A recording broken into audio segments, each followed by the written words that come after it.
Question number 17 देखिएगा जरा। अच्छा, इसके अंदर एक तो आई कैप का जो सोल्यूशन गिवन है ना नीचे, वो उसमें एक छोटी सी गलती है, उसको भी हमने रेक्टिफाई करना है। और दूसरा, इस सवाल के अंदर एक थोड़ी सी पहले से थोड़ा सा सिस्टम भी चेंज है। ये जो ऑब्जेक्टिव नंबर 1 है, लिखा हुआ है following information pertain to draft financial statement of Pak ocean limited.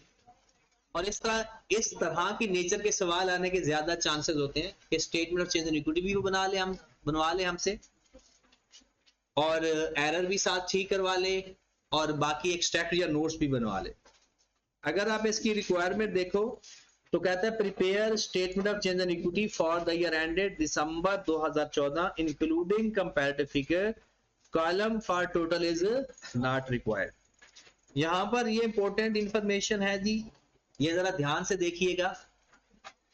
Cash dividend and bonus dividend for last 3 years.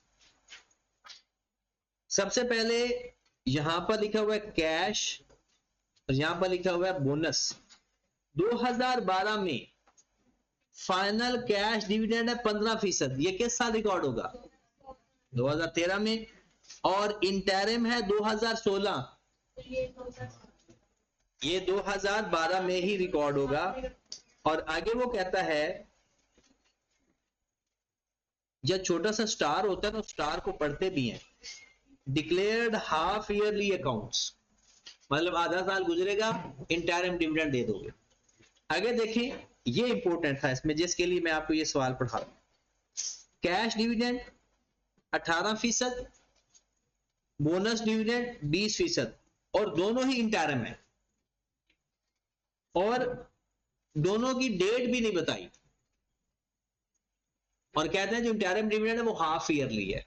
Interim dividend जो है, अब एक लाइन में आपको पढ़ाता हूं, आपने मुझे उसका मतलब बताना है बारी बारी सबने। ये इसके ऊपर कितने स्टार लिखे हुए हैं, और ये 2 स्टार का एक्सप्लेन लिखा हुआ है not entitled to cash dividend declared on the same day. ये 2 स्टार के बारे में कह रहा है, और ये क्या है? बोनस डिविडेंड है।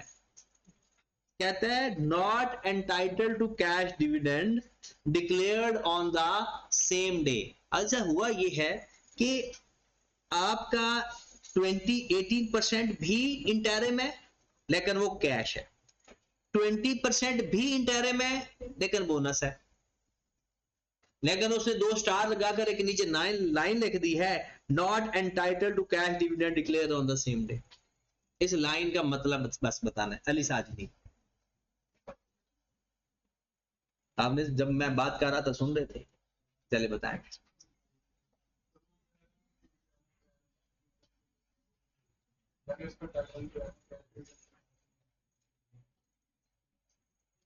नहीं, मुझे नहीं लगता ये अंग्रेजी का मतलब ये बनता है। मुगैशा,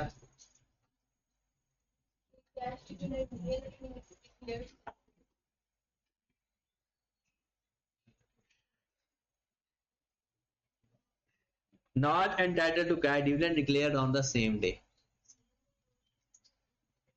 अच्छा, मैं थोड़ा सा एक्सप्लेन कर देता हूं।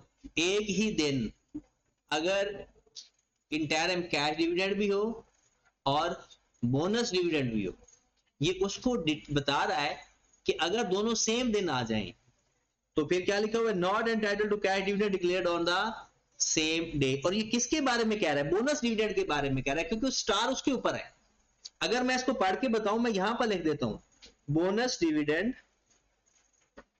नॉट, यहां पर बोनस डिविडेंड, आगे पढ़े bonus dividend not entitled to cash dividend declared on the same date. अब पढ़ के बता दो, bonus dividend not entitled to cash dividend if declared on the same day. आ जाओ जल्दी से जल्दी से।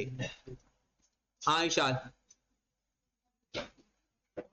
Bonus dividend not entitled to cash dividend declared on the same day, इसका मतलब बताना है। मतलब ये प्रैक्टिकल एग्जांपल देकर समझाओ कि सर ये कहना चाह रहे हैं। अब चल भूल गया।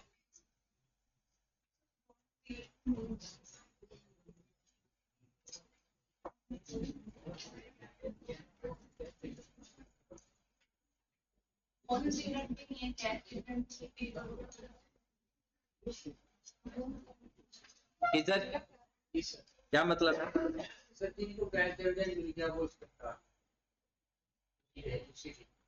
उसी दिन उनको बोनस डिविडेंड ना दें,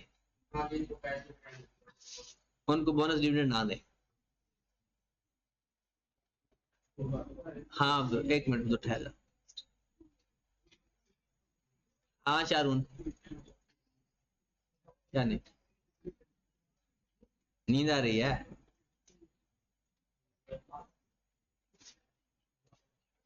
हाँ जुएब बैठ।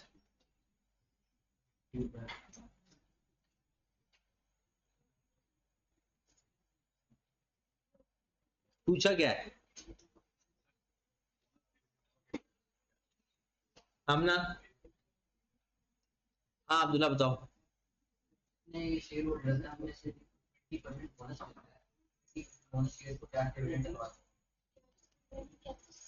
अच्छा उनको कैश डिविडेंड नहीं मिलेगा, और खिजर ने कहा है कि जिनको कैश डिविडेंड मिल गया उनको बोनस डिविडेंड नहीं मिलेगा। मतलब आगे पीछे सवाल कर दिए।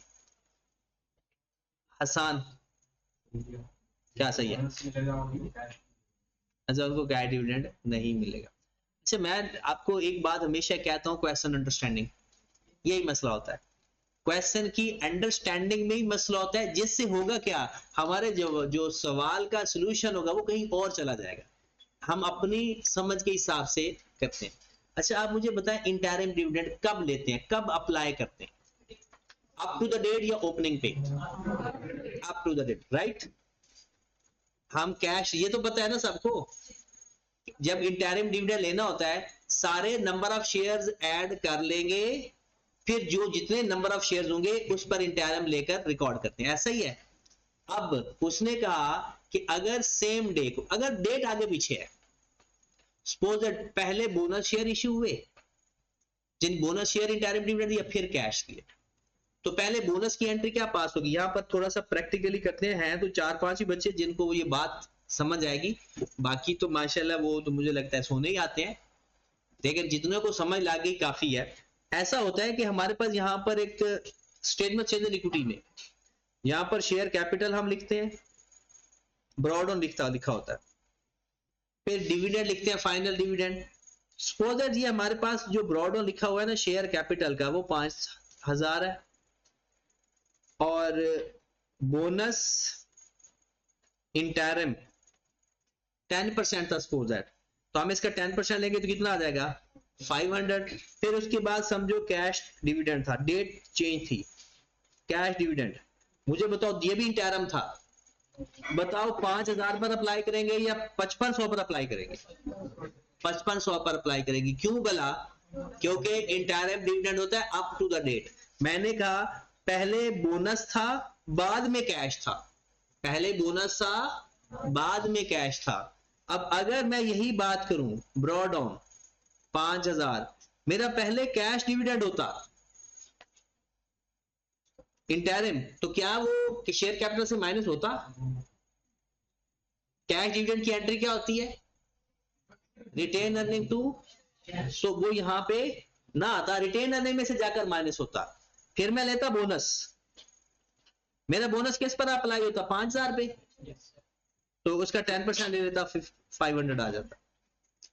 अब एक प्रॉब्लम है यहां पर, अगर मेरा पहले बोनस आएगा तो मेरा जो कैश डिविडेंड है वो 5500 पर अप्लाई होगा, अगर पहले कैश डिविडेंड आएगा मेरा जो बोनस अप्लाई होगा, यानी जो कैश डिविडेंड अप्लाई होगा वो 5000 पर अप्लाई होगा। अब अगर ये तब है कि अगर डेट चेंज हो, जो पहले डेट होगी वो पहले लिखेंगे, जो बाद में डेट होगी उसको बाद में लिखेंगे। अब वो कहते हैं अगर ये दोनों की सेम डेट हो, दोनों की सेम डेट हो, वो कहता है जो कैश डिविडेंड देना है ना आपने, वो बोनस को ऐड करके नहीं देना, ये लिखा हुआ है। देखिए अगर आपने एक मार्च में दे दिया इंटरिम डिविडेंड बोनस वाला और जून में दे दिया कैश डिविडेंड, तो जब मार्च में बोनस दिया ये 5500 ऐड होके जून में अप्लाई होगा ना। अगर कैश डिविडेंड बाद में दोगे तो बोनस डिविडेंड ऐड होगा, फिर कैश डिविडेंड अप्लाई होगा, और अगर बोनस बाद में दोगे तो फिर पहले कैश डिविडेंड लिखा जाएगा, फिर बोनस पर अप्लाई। तो ये जो उसने लिखा हुआ है ना कि नोट के अंदर के not and bonus dividend not entitle for the cash dividend, इसका मतलब ये है कि आपने जब कैश डिविडेंड की परसेंटेज लेनी है वो बोनस डिविडेंड को ऐड करके नहीं लेनी। अगर सेम डेट है तो इसका मतलब ये है कि वो पहले कैश डिविडेंड दे रहा है फिर बोनस दे रहा है। अगर वो ये कहता कि बोनस के ऊपर भी कैश डिविडेंड एंटाइटल्ड है, उसका हक है, तो फिर पहले बोनस डिविडेंड ऐड करते फिर कैश डिविडेंड लेते। अगर दोनों की डेट चेंज है फिर क्या करते, फिर जो पहले है उसको पहले ट्रीट करते, जो बाद में है उसको बाद में ट्रीट करते।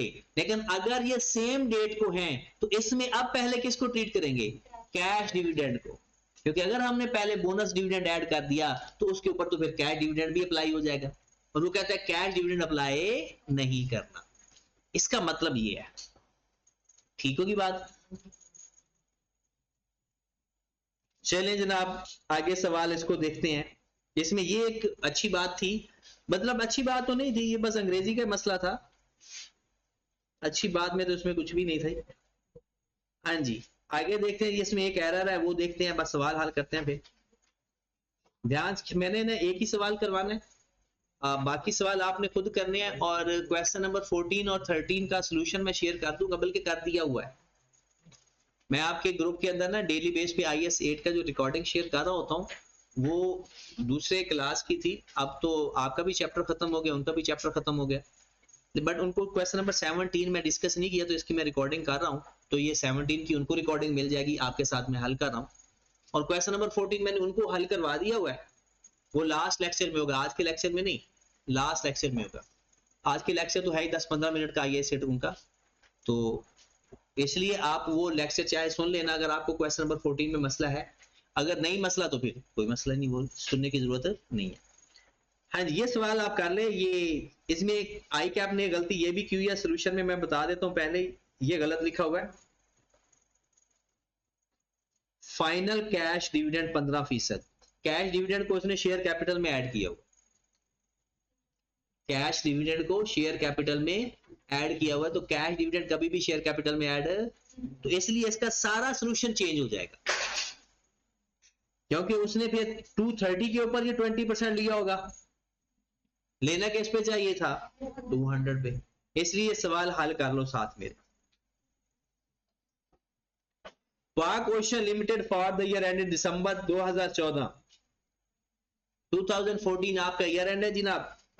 प्रॉफिट आपके पास है 52 और 78, गेन या loss on the revaluation building पे 5 और 12, और इंक्रीमेंटल डेप्रिसिएशन है 2.3 और 1.5। क्योंकि हमने statement of change in equity बनाना है तो ये चीजें हमें जरूरी है पता होनी चाहिए।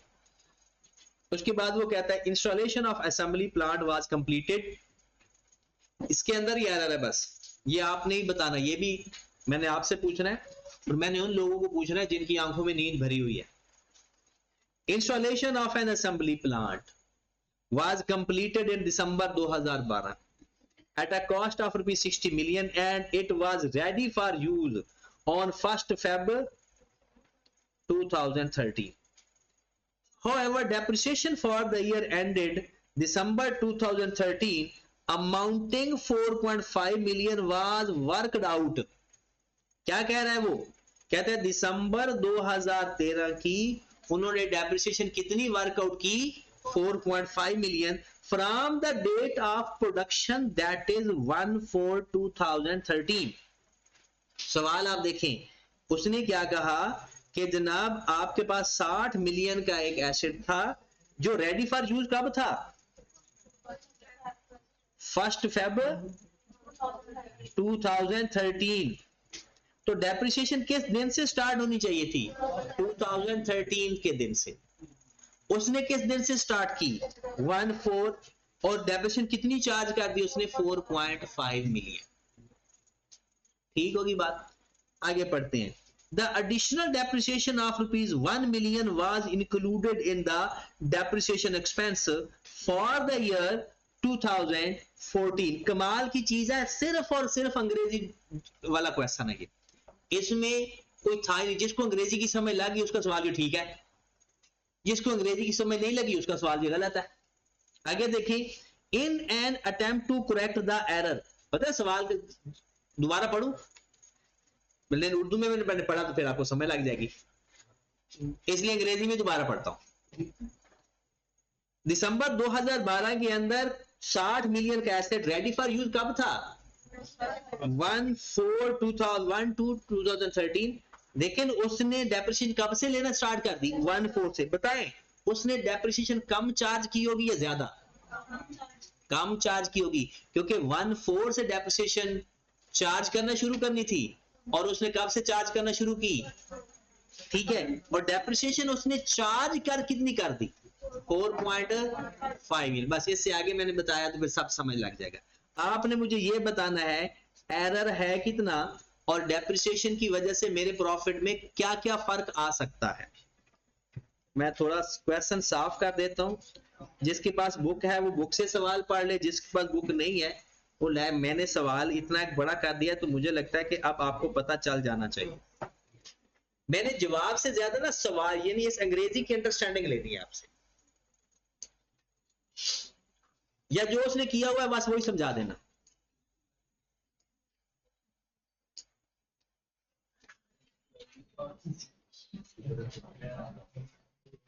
ये कर्टन ऊपर कर देना। अच्छा इधर से नजर नहीं आएगा, चलो अपनी बुक से देख ले बस आगे।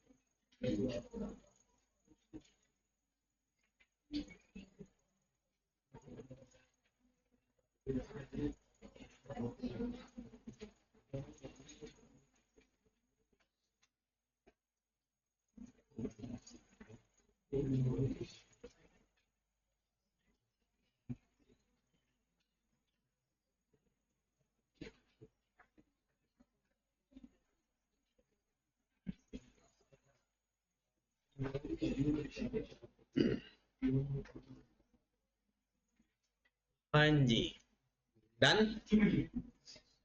सबसे पहले कौन?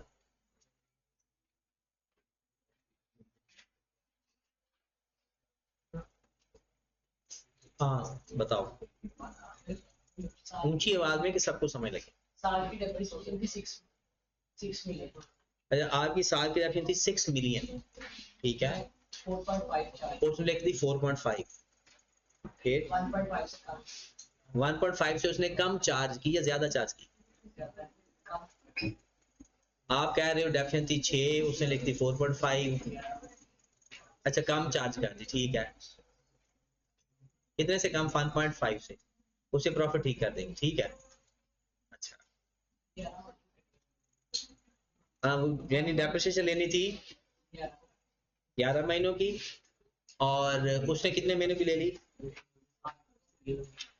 8-9 महीनों। 1 अप्रैल है ना, 9 मंथ।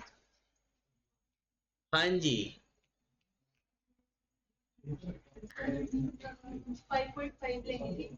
5.5 डेप्शन लेनी थी, उसने 4.5 डेप्शन ले ली। अच्छा नहीं, ये जो पैराग्राफ है इसकी पूरी समझ बताओ ना। ये जो आगे भी उसने लिखा हुआ है एडिशनल डेप्शन 1 मिलियन वाज इंक्लूडेड, ये क्या है? सही करते हुए गलत कर दिया। हाँ जी कबीर,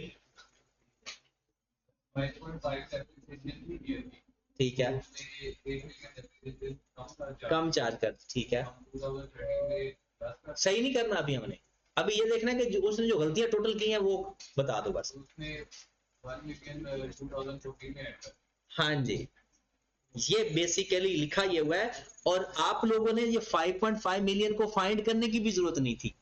ऐसे तो आपने किया होगा ना, 4.5 मिलियन उसने डेप्शन चार्ज की, ये कितने महीनों की? 9 महीनों की। इसको 9 पे डिवाइड कर दिया, 11 से मल्टीप्लाई कर दिया, वो बन गया 5.5 मिलियन। तो डेप्थ बनती 5.5 मिलियन, उसने लिखा है 4.5, बट ये हमने क्यों फाइंड करी, उसने खुद बताया हुआ है। अब उसने कहा कि हुई गलती ये कि 4.5 मिलियन से डेप्थ चार्ज कर दी, ये तो हमें कंफर्म हो गया कि उसने डेप्थ कम चार्ज किया है, क्योंकि उसने 9 मंथ्स की डेप्थ ली है, लेनी कितनी चाहिए थी। कहता है ये जो डिफरेंस था ना, आगे उसने खुद डिफरेंस भी बता दिया, कहता है ये जो डिफरेंस है ना 1 मिलियन का, उसको पता चल गया है, उसने 2014 में जाकर डेप्शन में ऐड कर दिया। क्या उसको ये करना चाहिए था, उसको 2013 में एडजस्ट करना चाहिए था, 2013 की डेफिनेशन खराब हुई है। इसका मतलब यह है कि जो 2013 का प्रॉफिट है वो भी गलत है, और जो 2014 का प्रॉफिट है वो भी गलत है। 2013 में डेप्रिसिएशन उसने ज्यादा चार्ज की या कम चार्ज कर दी, तो उसकी वजह से हमने डेप्रिसिएशन चार्ज करेंगे तो 2013 के प्रॉफिट में से 1 मिलियन माइनस कर देंगे, और जाकर उसने 2014 में जो डेप्रिसिएशन चार्ज कर दिया है वो भी गलत है, वो उसके प्रॉफिट में से माइनस कर देंगे। सवाल कंप्लीट हो गया।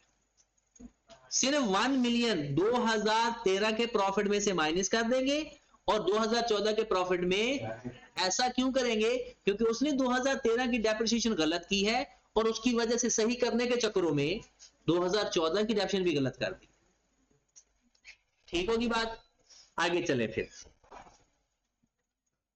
सवाल तो आगे तो कुछ भी नहीं है, बाकी तो सारी रिपीटेड चीजें, एक एरर था, उस एरर को हमने आइडेंटिफाई कर लिया, प्रॉफिट करते वक्त ठीक करके लिख देंगे, हमारा सवाल हो जाएगा। आगे वो कहता है जी 1 जनवरी 2013 को आपके पास शेयर कैपिटल है, रिटेन अर्निंग है, और रीवैल्यूएशन सरप्लस है बिल्डिंग का।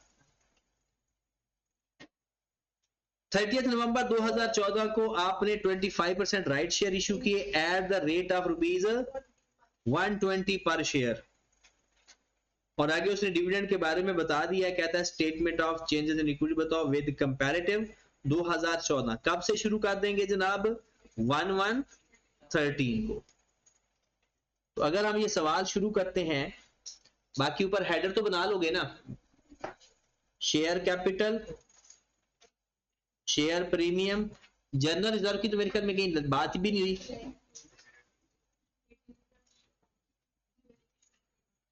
टोटल का कॉलम उसने मना किया। Balance at 1/1/13, share capital 200 million, retain earning 145, 200, 145 और 20।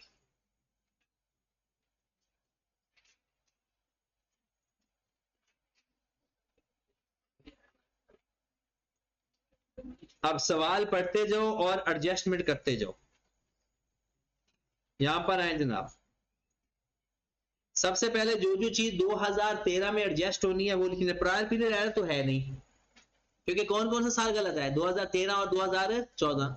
अगर इससे पहले कोई गलती होती तो वो हम लिखते prior period effect, prior period effect तो है नहीं इस सवाल के अंदर। तो क्या करेंगे जी, बैलेंस क्या क्या गिवन है इसके, profit for the year, incremental depreciation, gain या loss on revaluation of building, ये फॉर द ईयर आ गया। इंस्टॉलेशन का आ गया, कुछ भी नहीं है इसके अंदर, तो सिंपल डायरेक्ट नेट प्रॉफिट पे जाएं। पहले डिविडेंड लिख लेना,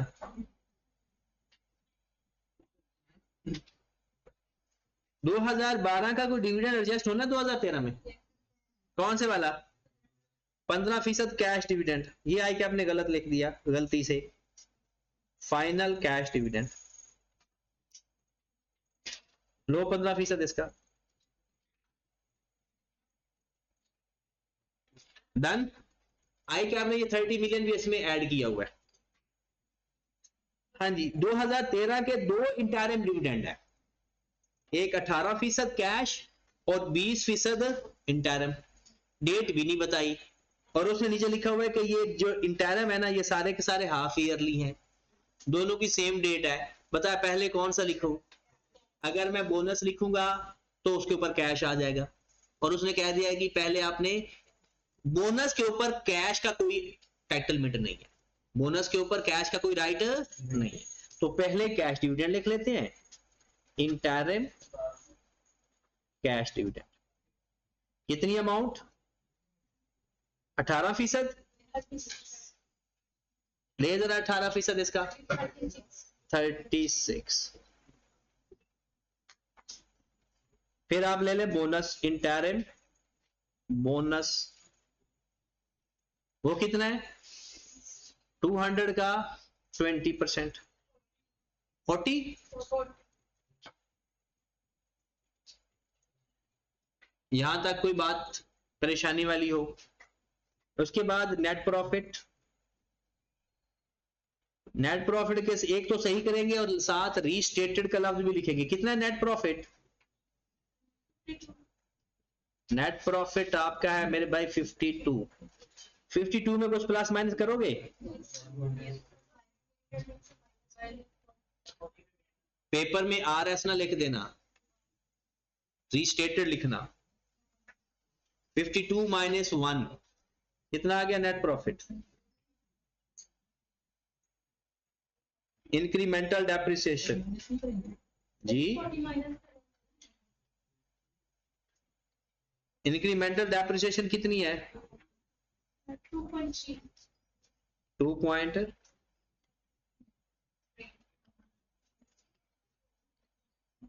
रिवैल्यूएशन लॉस।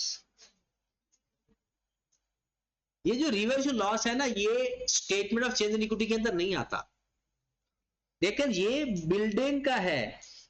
बिल्डिंग का पहले सरप्लस पड़ा हुआ था, अब बताएं पहले सरप्लस पड़ा हो बाद में लॉस आ जाए तो क्या एंट्री पास करते हैं? बिल्डिंग क्रेडिट, OCI डेबिट, पहले रिवैल्यूएशन सरप्लस डेबिट करते हैं। तो 5 का लॉस आया था, 20 का तुम्हारा सरप्लस ही पड़ा हुआ था। तो इसका मतलब ये हुआ कि 2013 में हमारा जो रिवैल्यूएशन लॉस है उसने हमारे सरप्लस को कम भी किया होगा। पहला साल कंप्लीट हो गया।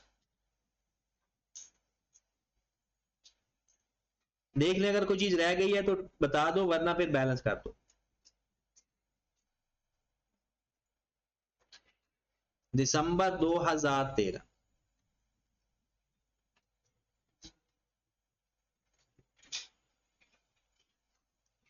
$240,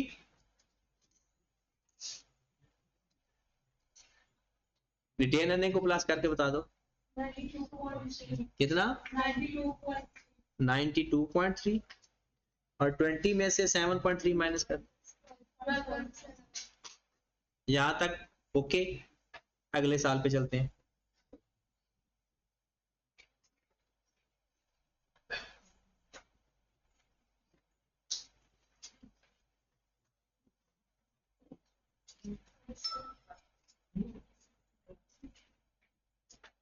हाँ जी,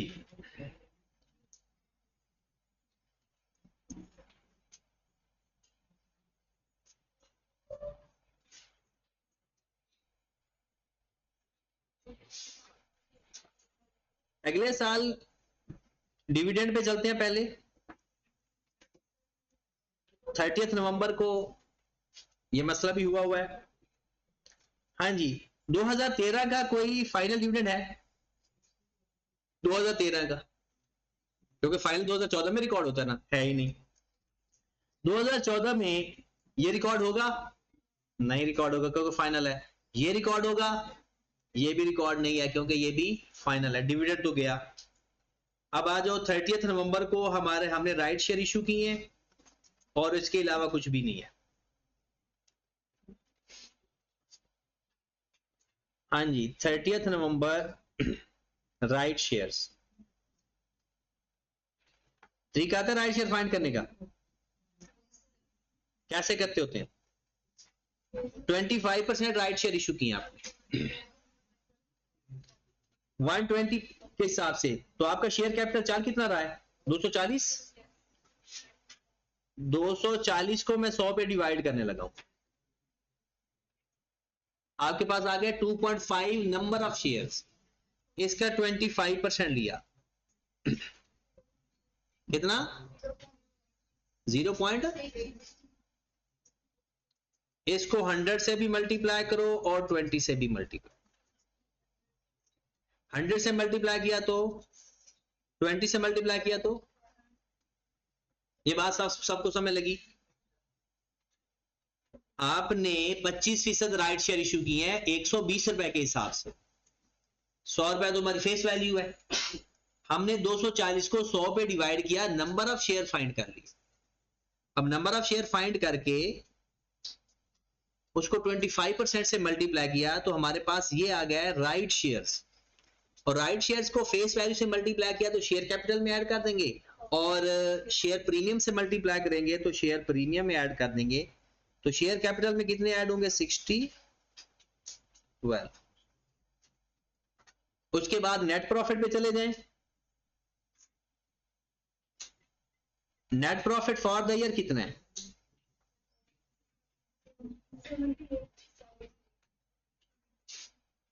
78। क्या मैं 78 लिखूं या इसमें कोई प्लस माइनस करना है? उसने डेप्रिसिएशन ज्यादा चार्ज कर दी थी, लो जी कम होगी depreciation 79। Revaluation surplus,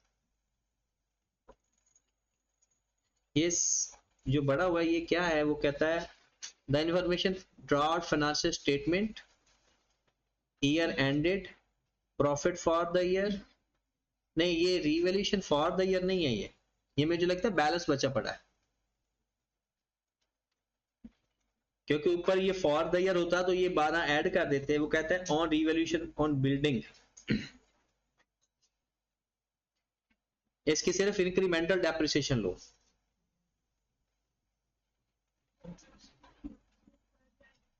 incremental depreciation कितनी है 1.5।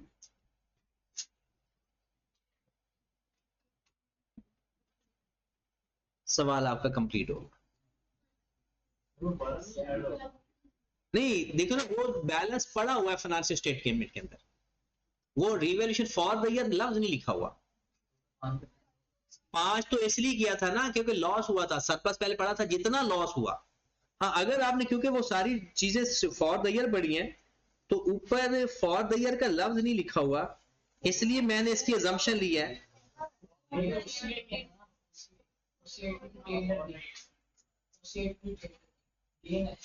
गेन और रिवैल्यूएशन बिल्डिंग लिखा हुआ है सही, तो 12 वो भी ऐड होगा। गेन ऑन रिवैल्यूएशन या रिवैल्यूएशन सरप्लस। हाँ जी, बाकी जो आई कैप ने गलतियां की हुई हैं वो सिर्फ एक गलती की हुई है जिसकी वजह से वो सारा सवाल का जवाब शायद गलत हो गया होगा। वो अगर आप आई कैप के सोल्यूशन में देखें तो अपने सोल्यूशन को मैच करें तो सबसे बड़ी गलती ये है, ठीक है। इस गलती की वजह से फिर ये वैल्यू भी गलत आई, या ये वैल्यू ठीक आई है गलत है, ये 276 गलत हो गया, फिर ये भी गलत हो गया, तो जिसकी वजह से ये वो एक गलती हुई तो जिसकी वजह से आगे फर्दर सारी गलतियां होना शुरू। तो इसलिए आप अपना टोटल बता दें मुझे, ये 300 आ जाएगा, ये 12 आ जाएगा, ये टोटल कितने 172.8 आ गया 23 लो जनाब। अब आपने करना यह है कि इस पूरे टॉपिक को रिवाइज करना है और अपने मंडे वाले टेस्ट की तैयारी करना शुरू कर दें, जिसमें ये 3 स्टैंडर्ड है, और इसका कोई भी सवाल अगर आपको परेशान करता है तो आप मुझसे डिस्कस भी करें, और कल हम नया टॉपिक स्टार्ट कर देंगे।